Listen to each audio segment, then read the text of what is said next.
Welcome to our FBA Liquidations Overview. We'll go over how FBA Liquidations works, offer an example of removal options, and explain how to get started. For overstock or customer returned inventory that you wanted to remove from Amazon's network, you used to have only two options: having the inventory returned to you or having Amazon dispose of it. With FBA Liquidations, however, you can earn revenue from overstock, returned or otherwise unused inventory to contracted liquidators. Liquidators buy bulk inventory from companies such as Amazon to reuse or resell. In the U.S. store, liquidators are contractually restricted from reselling FBA liquidated products directly in the Amazon store, and they can't return liquidated inventory to you. Once you submit a liquidation order, your monthly and long-term storage fees stop accruing. Liquidating inventory can help improve your sell-through rate by reducing excess or aged inventory and positively influence your Inventory Performance Index, or IPI score. When you use FBA Liquidations, you're also preventing inventory from going to waste. You can submit specific units of inventory to FBA Liquidations.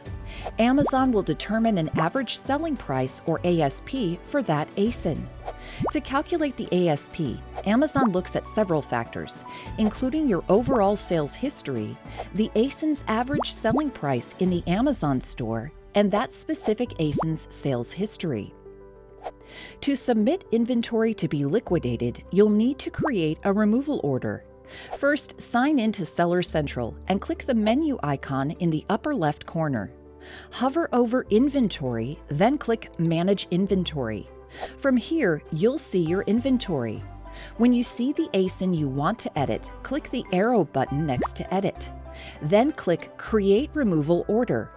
After you submit a removal order, Amazon will coordinate with liquidators to sell your product. On average, you can expect to recover approximately 5 to 10% of the ASP value, minus processing and referral fees, within about 60 days from submitting the removal order. Amazon charges two separate fees for each item you liquidate: a referral fee and a processing fee. The referral fee is a percentage-based fee. The processing fee is a per-item fee based on the size and weight of the product, which covers Amazon's processing costs. For more information about FBA Liquidations fees, search for the FBA Liquidations help page in Seller Central and scroll down to the section on fees. This section includes a table to help you calculate what value you can recover from liquidation. Let's look at a liquidation example. Imagine you sell t-shirts in the Amazon store. You have excess or returned shirts that you want to remove from the Amazon network.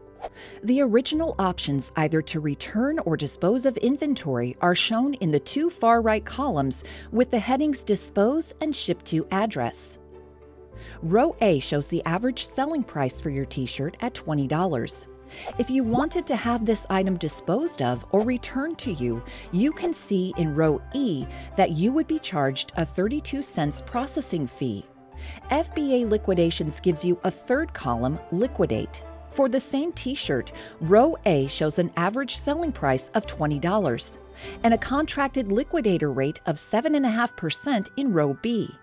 Multiplying rows A and B will give you a gross recovery value of $1.50, which you can see in row C.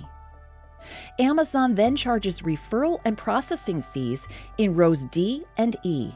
Those fees are subtracted from the gross recovery value in row F, giving you the net recovery value of $1.02 in row F.